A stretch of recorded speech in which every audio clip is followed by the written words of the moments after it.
Boa noite, pessoal. Quero compartilhar com vocês alguns comentários que eu já escrevi e estou fazendo alguns vídeos para facilitar aí a comunicação. O que eu quero comentar hoje é o texto de Filipenses 4:12, um texto muito conhecido do apóstolo Paulo, que fala o seguinte: sei o que é passar necessidade e sei o que é ter fartura. Aprendi o segredo de viver contente em toda e qualquer situação, seja bem alimentado, seja com fome, tendo muito ou passando necessidade. Esse texto de Paulo, por si só, já deixa uma dura lição, né? Agora, é bem verdade que viver com fartura todos conseguem, mas viver com necessidade e estando em paz é uma arte da vida cristã que nem todos ainda conseguiram desenvolver. Quando Paulo fala que sabe o que é passar necessidade, sabe o que é ter fartura, ele demonstra que já passou por isso. Então, nesse início, eu vejo duas coisas importantes para destacar. Primeira, que a experiência, ela de fato nos ensina e nos molda. Contudo, nem todos saem vitoriosos das experiências. Paulo afirma que aprendeu o segredo de viver contente em toda e qualquer situação. Ele mesmo afirma que é um segredo. O que temos visto é que nem todos aprenderam esse segredo e muitos têm se perdido ao longo do caminho e outros tantos têm passado pela vida a duras penas. O viver na dependência de Deus é muito mais do que lindas teorias.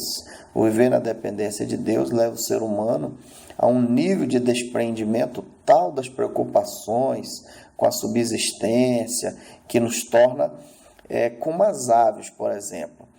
As aves, elas não se preocupam com o recebimento mensal, diário, do seu soldo ou do seu munus. As aves simplesmente acordam e vivem.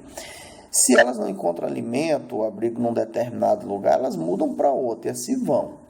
Elas parecem, de certa forma, estar convictas que tudo o que elas precisam já existe, pode ser encontrado.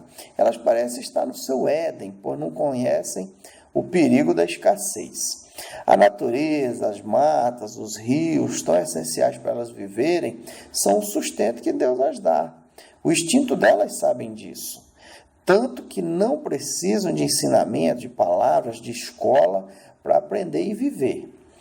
Essa talvez seja a maneira da maioria encarar ou entender esse texto como uma espécie de autoajuda cristã, de refúgio ou de subterfúgio naqueles momentos em que nada dá certo.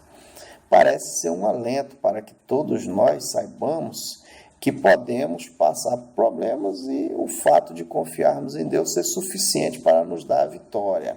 Parece engano. O conhecimento que temos da vida de Paulo é que ele tinha uma posição de destaque na sociedade antes da sua conversão e que, portanto, a sua vida material provavelmente era bem resolvida. Ele trabalhava diretamente com o clero judaico, uma posição de privilégio, pois naquela época o poder religioso era o mais influente, dominando inclusive a política e ditando os rumos da governança.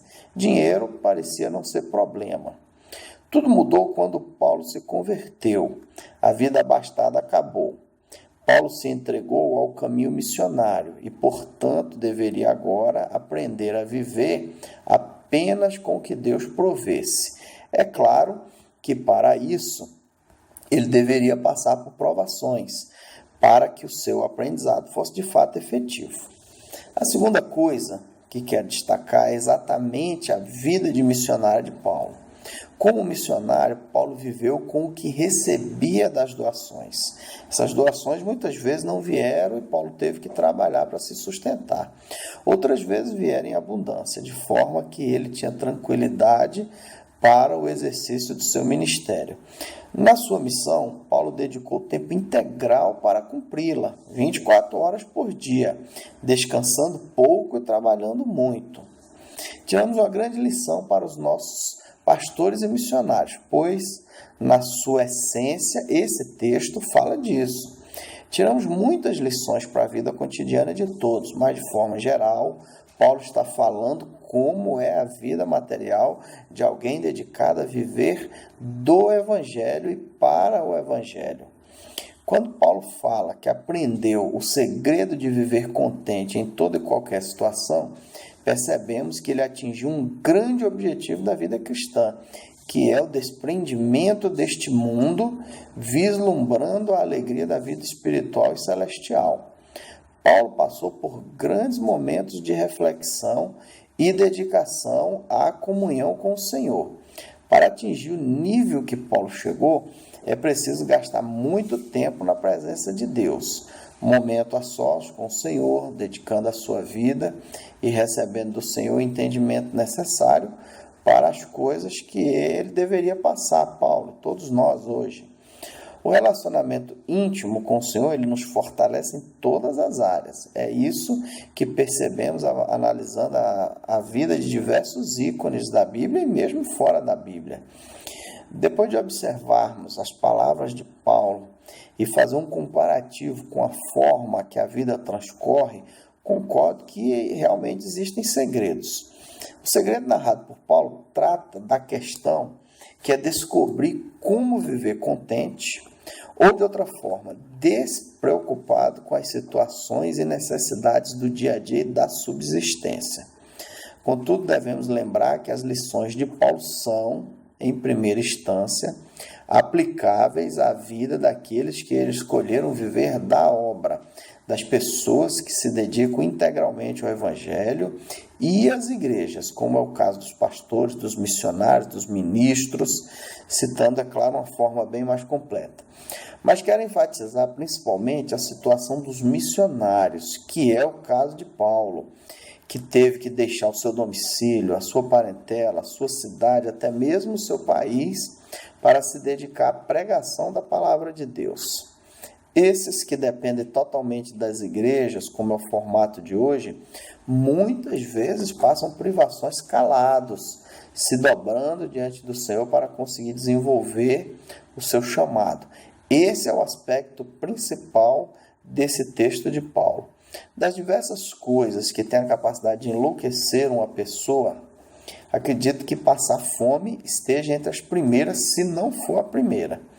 Quando Paulo diz que sabe viver contente, seja bem alimentado, seja passando fome, nós percebemos aqui uma penetração profunda na necessidade mais básica de todas, que é a preservação da própria vida.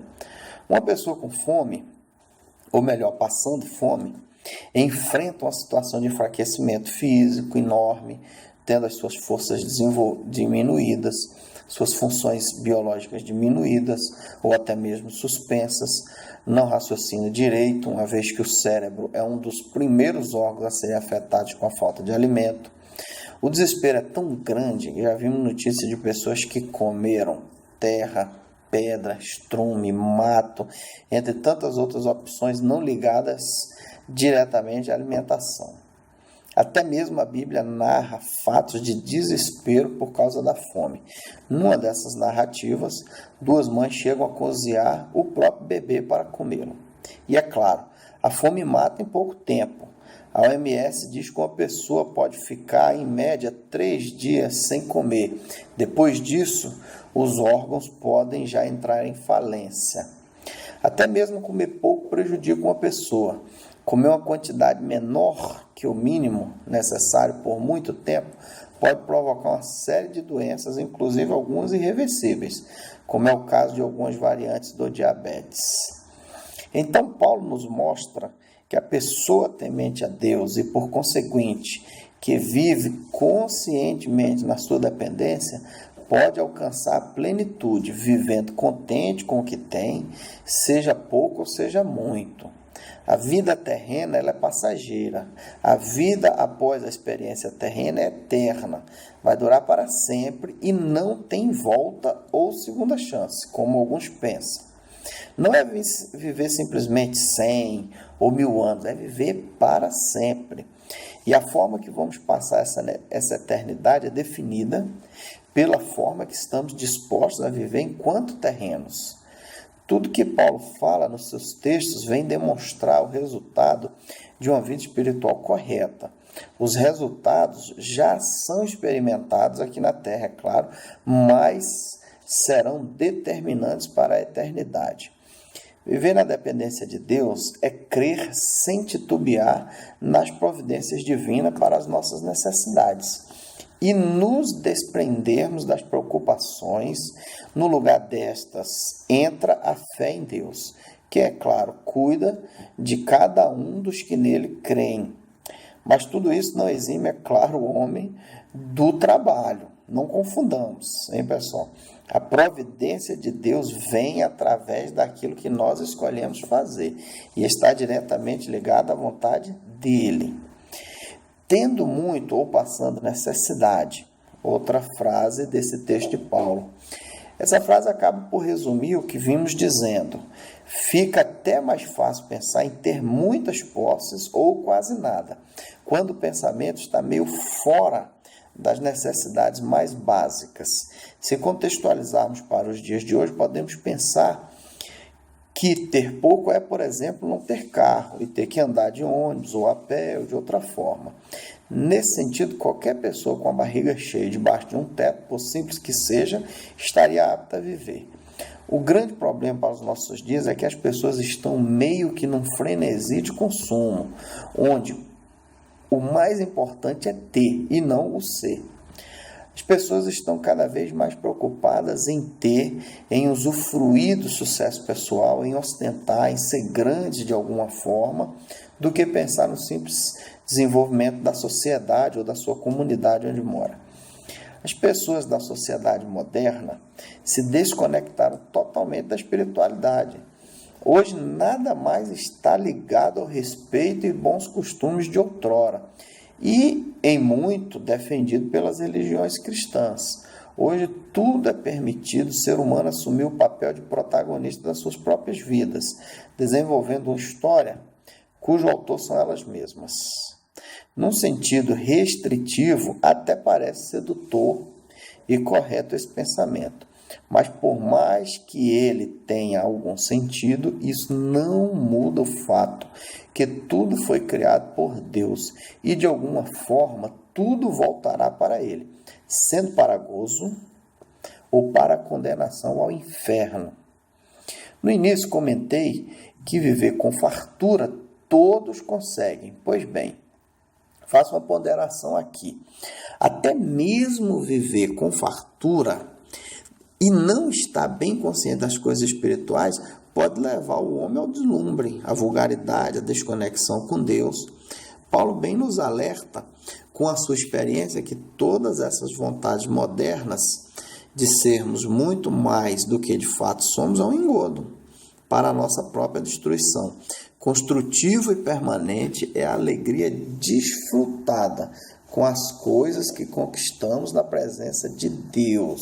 Inclusive, a grande conquista de não ter nada e ser feliz. É isso aí, pessoal. Filipenses 4:12. Depois nós gravamos outro texto.